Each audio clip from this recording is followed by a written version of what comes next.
Hello friends, चलिए discuss करते हैं प्रैक्टिकल क्वेश्चन 11 कैपिटल बजटिंग का सीए इंटरमीडिएट। क्वेश्चन बहुत आसान है। चलिए क्वेश्चन देखते हैं। यहाँ पे जेबली limited has a machine which has been operated for the 3 years. The machine has a remaining estimated useful life of 5 years. No salvage value in the end. Its current market price is rupees 20 lakh. उन्होंने कहा कि अभी 2 lakh. The company is considering proposal to purchase a new model. Company replace the existing model. The ये existing model का information दिया हुआ है, new model का information दिया हुआ है। The company uses the written down value of depreciation 20% and has been several assets in this block. The machine tax rate आपका 30% है और does not make any investment if 12% cost of capital है। अब सुनिए, जब भी इस टाइप की क्वेश्चन है तो हम क्या करते हैं, सबसे पहले percent value of incremental cash outflow लिखते हैं। तो वर्किंग नोट फर्स्ट, आपको परसेंट टैक्स की सेविंग तो होगा नहीं क्योंकि इसमें आपको ब्लॉक ऑफ एसेट्स है। तो present value of cash outflow, तो भाई हमने नए खरीदा 10 लाख में, आप पुराने को बेचा 2 लाख में, तो हमारे पास कैश का आउटफ्लो कितना हो गया, 8 लाख हो गया। अब आ जाता है कि ये ब्लॉक ऑफ एसेट्स है। तो आपका जो मशीन था, मशीन की ये जो कॉस्ट था, ये 3,30,000 का मशीन का कॉस्ट था। तो फर्स्ट ईयर डेप्रिसिएशन 3,30,000 का मशीन का कॉस्ट था। मान लीजिए 3,30,000 का मशीन की कॉस्ट थी, डेप्रिसिएशन का रेट है 20%। तो फर्स्ट ईयर का डेप्रिसिएशन कितना होगा, डेप्रिसिएशन फर्स्ट ईयर। अब सेकेंड ईयर का डेप्रिसिएशन कितना होगा, थर्ड ईयर का डेप्रिसिएशन कितना होगा, उसके बाद इसकी रिटर्न डाउन वैल्यू आ जाएगा। तो 3,30,000 3,30,000 है, इंटू 2 करोगे,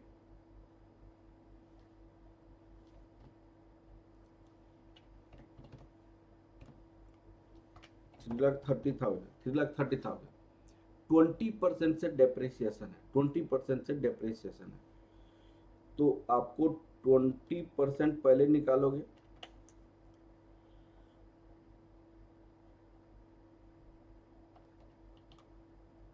इंटू 20%, तो फर्स्ट ईयर का डेप्रिसिएशन हो जाएगा 66,000 हो जाएगा, माइनस 20%, यहाँ पे 52,800 हो जाएगा, माइनस 20%, ये आपका 52,000 माइनस 20%, तो ये 42,000, एक मिनट, 42,240, 52,800 42,240 हो जाएगा, 42,000 42,240 42,240, एक मिनट, 240 52,800 66,000। तो यहाँ पे 42,240 हो जाएगा, 42,240 हो जाएगा। अब क्वेश्चन है कि फर्स्ट ईयर डेप्रिसिएशन के बाद इसकी रिटर्न डाउन वैल्यू यहाँ पे लास्ट में रिटर्न डाउन वैल्यू कितना हो जाएगा बताइए आप। उन्होंने कहा कि भाई 66,000 प्लस 52,800 प्लस 42,240, आपका ये डेप्रिसिएशन हो गया माइनस 3,30,000, तो 1,68,960 हो जाएगा। तो भाई रिटर्न डाउन वैल्यू क्या होगा ब्लॉक का, जो अभी रिप्लेसमेंट करने के बाद जो सेल करेंगे। तो return down value of block कितना हो गया, कॉस्ट ऑफ न्यू कितना हो गया, कॉस्ट ऑफ न्यू कितना हो गया, न्यू का आपका 10 लाख में हमने सेल किया, बाई किया। सेल किया कितने में, सेल ऑफ ओल्ड, ओल्ड को कितने में सेल किया, 2 लाख। तो ये माइनस करेंगे, ये प्लस करेंगे, return down value of block, return down value of block, block का रिटर्न डाउन वैल्यू कितना हो जाएगा, 9,68,960, ये ब्लॉक का रिटर्न डाउन होगा। लेकिन ये रिप्लेसमेंट का केस है। जब रिप्लेसमेंट का केस है तो रिप्लेसमेंट के केस के लिए हमें इंक्रीमेंटल रिटर्न ऑन वैल्यू चाहिए। तो लेस आपको जो existing return down value, existing return on value कितना था 168 माइनस करोगे तो return on value for replacement कितना हो जाएगा, return down value for replacement के लिए या इंक्रीमेंटल के लिए कितना हो जाएगा 8 लाख ही होता है। जनरली जो नया जो खरीदे वो और ये माइनस करते दोनों का बराबर हो जाएगा। अब इसका डेप्रिसिएशन 5 साल के लिए 8 लाख का, तो डेप्रिसिएशन इसका कितना होगा 5 साल के लिए, मैंने यहाँ पे लिख दिया depreciation first year, second year, third year, fourth year, fifth year. 8 lakh पे हमें 20% निकालनी है, 8 लाख पे हमें 20% निकालनी है।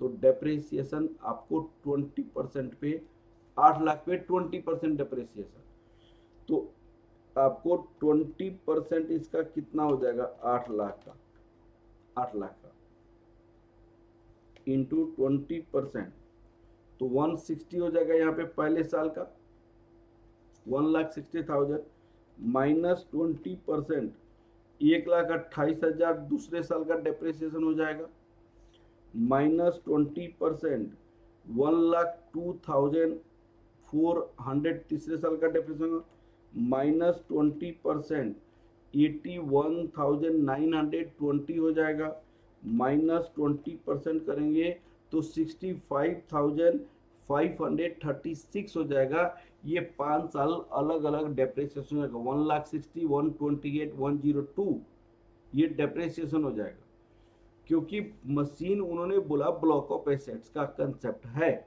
अब सुनिए 12% कॉस्ट ऑफ कैपिटल, तो डेप्रिसिएशन हमने निकाला 1,60,000, 1,28,000, 1,02,400, यहाँ पे डेप्रिसिएशन लिखा गया होगा 1,60,000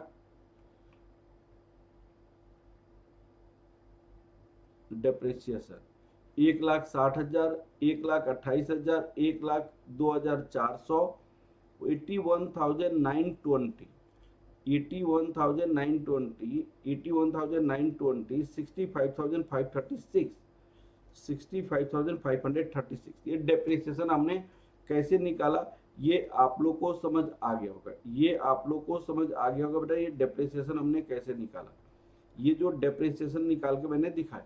अब क्वेश्चन है सुनिएगा, अब क्वेश्चन है कि मशीन को समझिए आप, डेप्रिसिएशन हमने निकाल दिया, अब क्वेश्चन हम आगे पढ़ते हैं।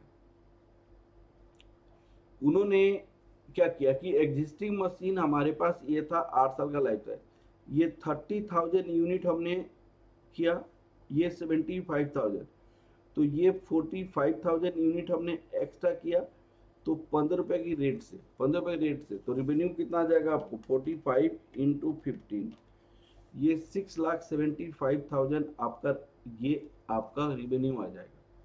जहां तक ऑपरेटिंग कॉस्ट या आवर दिया हुआ है यहाँ पे 3,000, ये 40 रुपीज लेबर का कॉस्ट है, तो 3,000 इंटू 40 करेंगे तो लेबर कॉस्ट यहाँ पे कितना हो जाएगा 3,000 इंटू 40, 3,000 इंटू 40 करोगे तो लेबर कॉस्ट यहाँ पे 1,20,000 रुपया हो जाएगा, 1 लाख। और 3,000 इंटू अगर 70 करोगे तो 70 इंटू 3,000 करोगे तो 2,10,000 रुपया होगा, 2,10,000। तो इंक्रीमेंटल लेबर कॉस्ट आपका कितना लग जाएगा, incremental labour cost 90,000 incremental labour cost लग जाएगा, 90,000 इंक्रीमेंटल लेबर कॉस्ट, ठीक है। अब मटेरियल इसने 30,000 के लिए यूज किया 30 रुपए की रेट से, यहाँ पे 14 रुपए की रेट से, 4 रुपए की रेट से, तो 30,000 को 4 रुपए की रेट से, तो आपको 30,000 इंटू 4 करोगे तो 1,20,000 यहाँ पे आ जाएगा मटेरियल के केस में, 1,20,000 यहाँ पे। और यहाँ पे अगर 4 रुपए की रेट से करोगे तो आपको 3 लाख रुपया हो जाएगा। तो मटेरियल में एडिशनल आपको कितना पैसा लग रहा है, एडिशनल नए में, तो 1,80,000 रुपया मटेरियल में भी एक्स्ट्रा लग रहा है।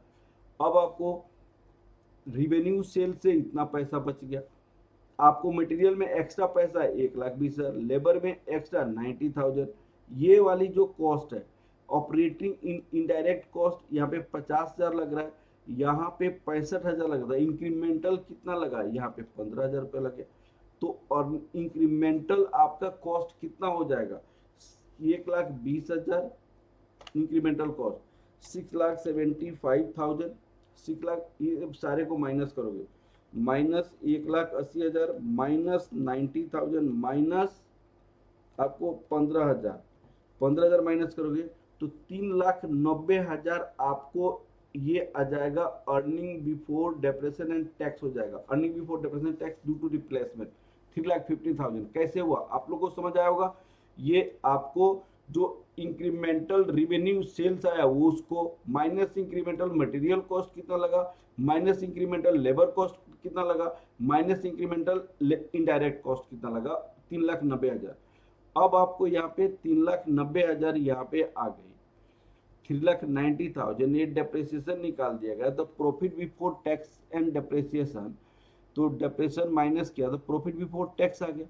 यहाँ पे टैक्स हमने 30% कर दिया, तो आपको यहाँ पे 5 टैक्स माइनस किया, तो यहाँ 4 - 5 करोगे, 4 - 5 करोगे और 3 को ऐड करोगे तो ऑपरेटिंग कैश इनफ्लो आ जाएगा ना। अर्निंग 3 को क्यों, क्योंकि डेप्रिसिएशन को ऐड बैक किया जाता है। तो यहाँ पे 4 से 5 को माइनस करोगे टैक्स को, तो अर्निंग आफ्टर टैक्स, तो ऐड डेप्रिसिएशन करते हैं ना, ऐड डेप्रिसिएशन, तो डेप्रिसिएशन ने निकाला है, तो ये आपका ऑपरेटिंग कैश इनफ्लो आ गया। प्रेजेंट वैल्यू कैश इनफ्लो 12% से, 12% से present value of cash inflow, इसको आप मल्टीप्लाई करोगे तो यहाँ पे आपके पास ऑपरेटिंग कैश इनफ्लो आ जाएगा। ऑपरेटिंग कैश इनफ्लो उस पे आपको साथ साथ 40,000 में हम मशीन को स्क्रैप वैल्यू है सेल किया हमने 40,000, एक क्वेश्चन में दिया हुआ है, क्वेश्चन में दिया हुआ 40,000 में हमने स्क्रैप किया हुआ है। स्क्रैप हमारे पास कितनी है, 40,000 का दिया हुआ है क्वेश्चन, लास्ट में हमने 40,000 का सेल किया है, ऐसे इंफॉर्मेशन कोई लिखा हुआ है।